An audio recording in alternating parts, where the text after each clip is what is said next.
भूर्भुवः स्वाहा। चक्रधरेशु नमः। श्रीवक्रतुण्डाय नमः। गजाननाय नमः। दधति करे श्रीलक्ष्मीकान्ताय नमः। सर्वाङ्गभूषावृता नमः। नीलास्मद्युतिमास्य दशकां सेवे महाकालिकां यामस्तोत्सपिते हरौ कमलजो हन्तुं मधुं कैटभम्।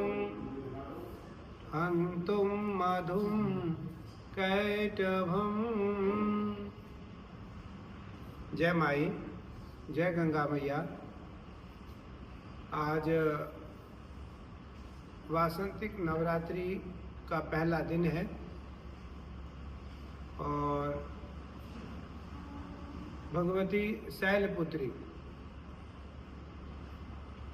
हिमालय की पुत्री भगवती पार्वती और माँ सती का दिवस है, उनकी पूजन है।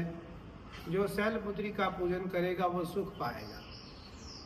जो शैलपुत्री का पूजन करेगा उसके सारे दुख दूर होंगे। जो शैलपुत्री का पूजन करेगा, भगवती का पूजन करेगा, माँ सती पार्वती की उपासना करेगा, इनका चिंतन करेगा, उसको धर्म अर्थ काम और मोक्ष की प्राप्ति होगी।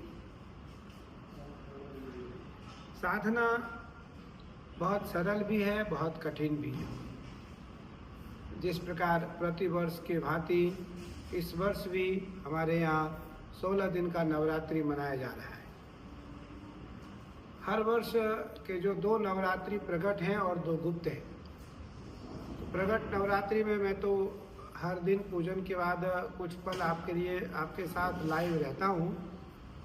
गुप्त नवरात्रि में भगवती की गुप्त साधना होती है और माई की प्रसन्नता के लिए एक सूक्ष्म और संक्षिप्त उपासना की जाती है।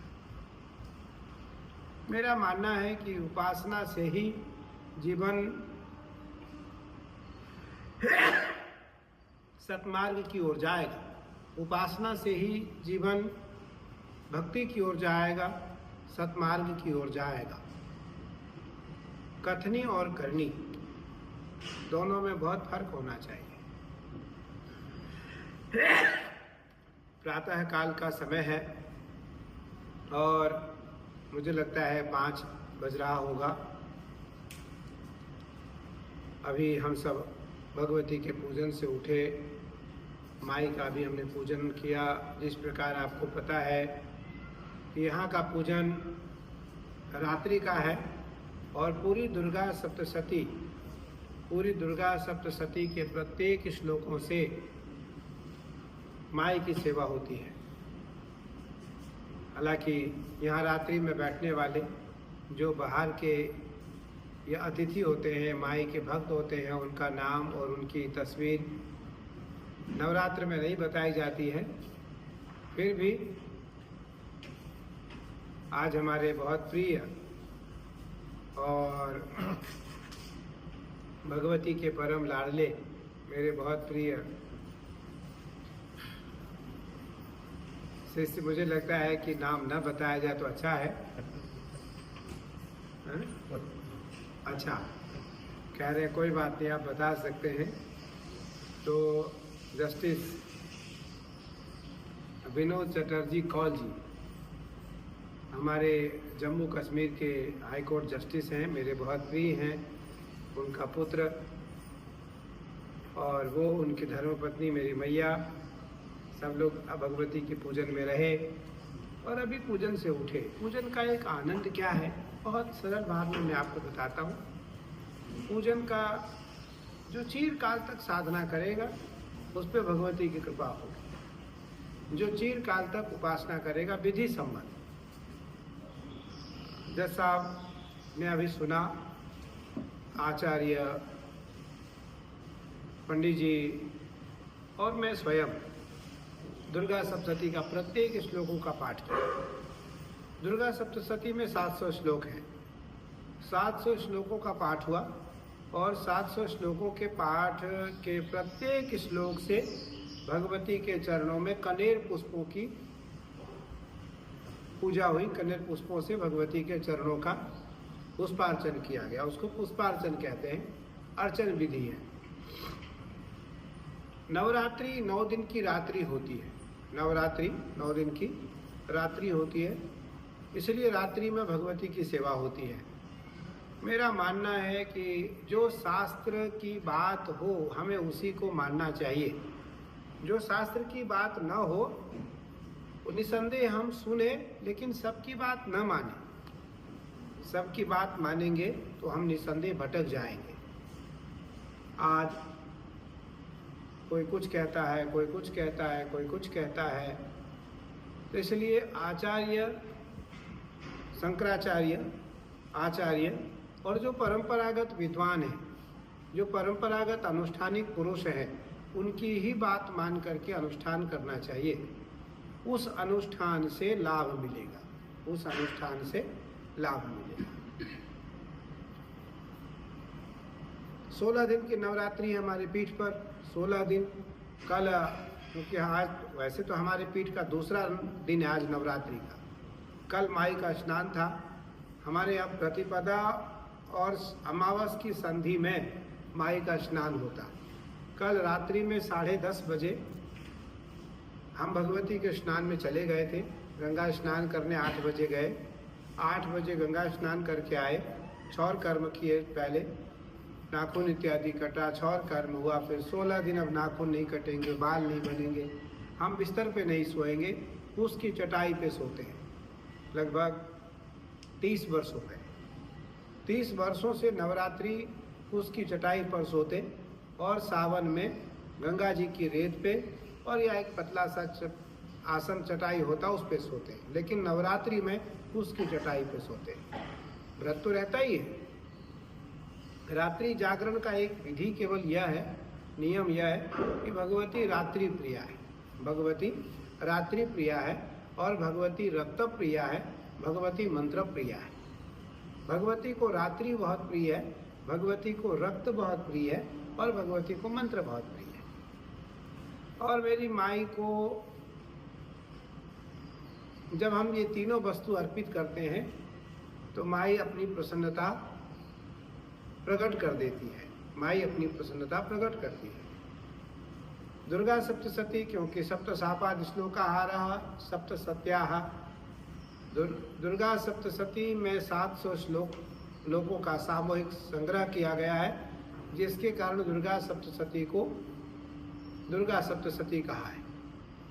और दुर्गा सप्तशती के 9 अंग हैं: कवच, अर्गला, किलक, रात्रि सूक्त, वेदोक्त, तंत्रोक्त, दिव्य, अथर्वशीर्ष।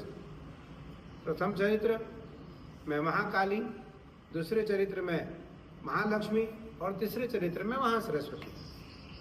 उससे पहले सप्तशती पाठ करने से पहले नवारण जप की विधि है। नवारण मंत्र, क्योंकि यहाँ ऊपर मंदिर में भी हमारे पास लिखा है और आप बोल भी सकते हैं। मंत्र, नवारण मंत्र की दीक्षा नहीं होती है। जिस प्रकार ओम नमः शिवाय मंत्र की दीक्षा नहीं होती, नवारण मंत्र की दीक्षा नहीं होती, क्योंकि ये सब सिद्ध मंत्र हैं और ये बीज मंत्र हैं। ये बीज मंत्र हैं। और मुझे लगता है कि जब हम क्योंकि भगवती का जो बीज मंत्र है वो तो एक अक्षर का है। मेरी माई काली का भी जो बीज मंत्र है वो एक अक्षर का है। कृष्ण का भी जो बीज मंत्र है वो एक अक्षर का है। दुर्गा का भी जो बीज मंत्र है वो एक अक्षर का है। पार्वती का भी जो बीज मंत्र है वो एक अक्षर का है। गंगा का भी जो बीज मंत्र है वो एक अक्षर का है। कृष्ण के भी जो बीज मंत्र है वो एक अक्षर के हैं। तो भगवती का चिंतन कैसे किया जाए, हम इस पर आज और कल 2 दिन प्रकाश डालेंगे। भगवती का चिंतन कैसे किया जाए, सूक्ष्म चिंतन कैसे हो, सूक्ष्म विधि क्या है। तो उसके लिए आसन, माला, मंत्र और समय, ये 4 चीज का हमें ध्यान रखना चाहिए।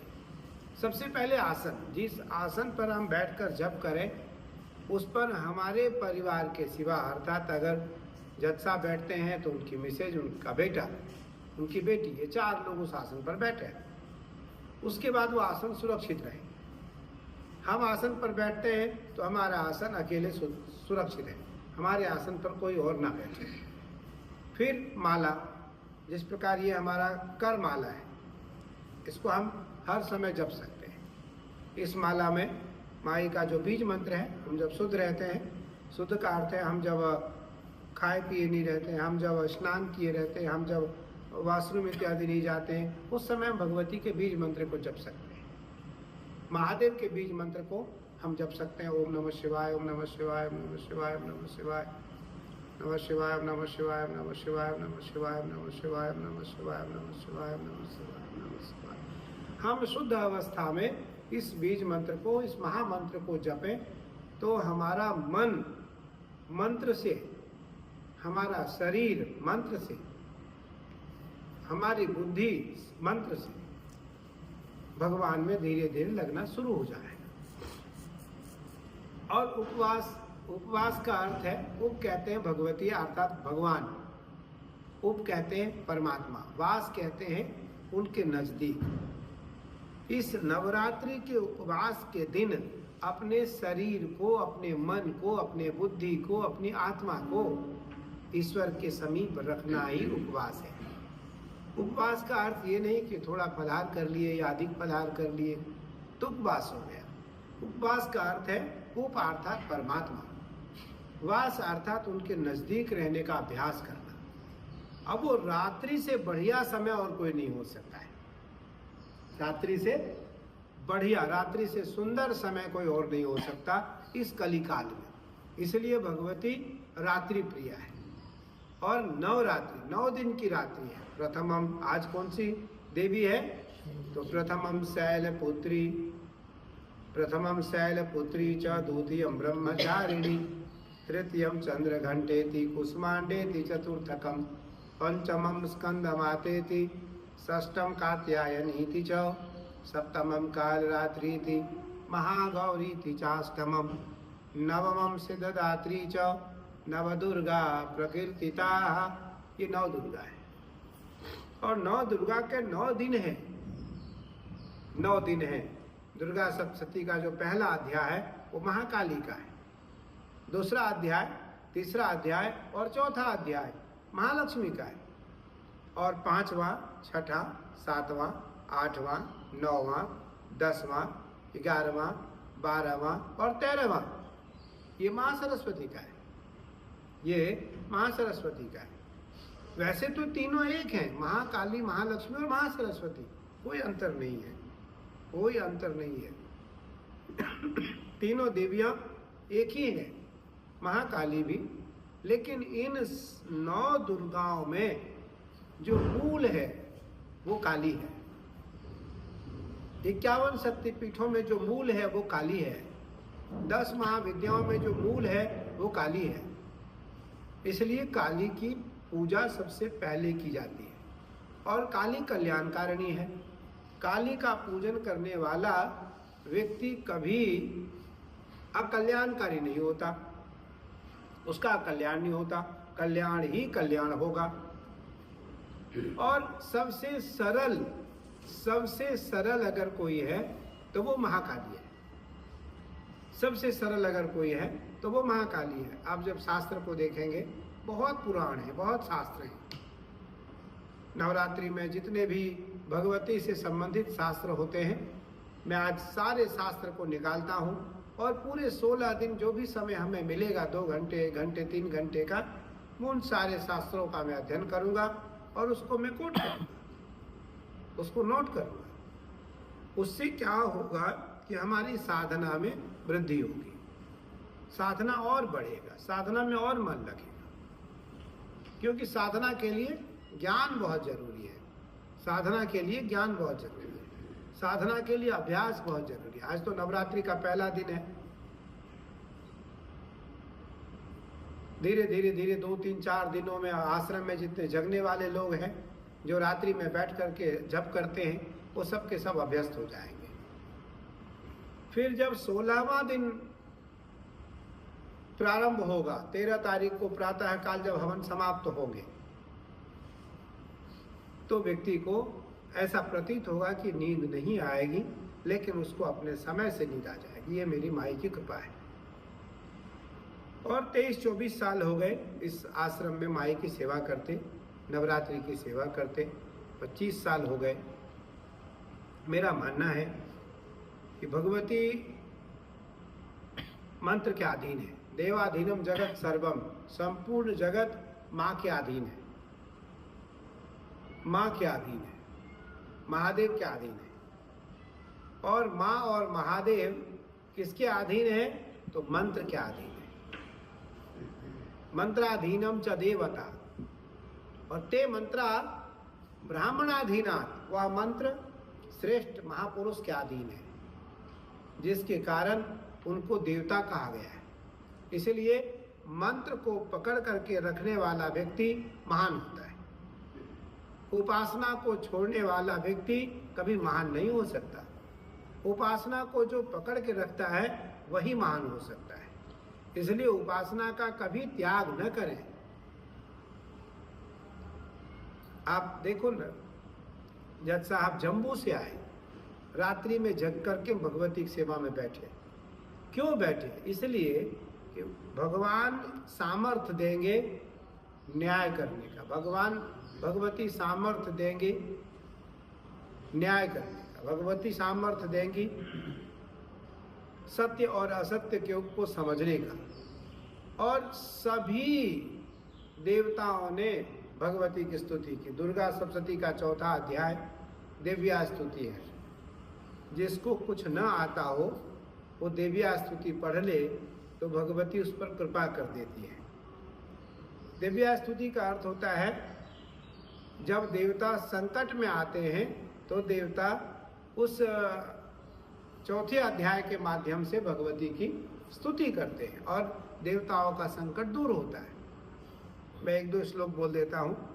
दुर्गा सप्तशती के 4था अध्याय का श्लोक है कि सक्रादय सुरगणा निहतेति वीर्ये तस्मिन् दुरात्मनि सुरा रिवले च देव्या तान्तुष्टुभु प्रणति नम्रशिरोधरांसा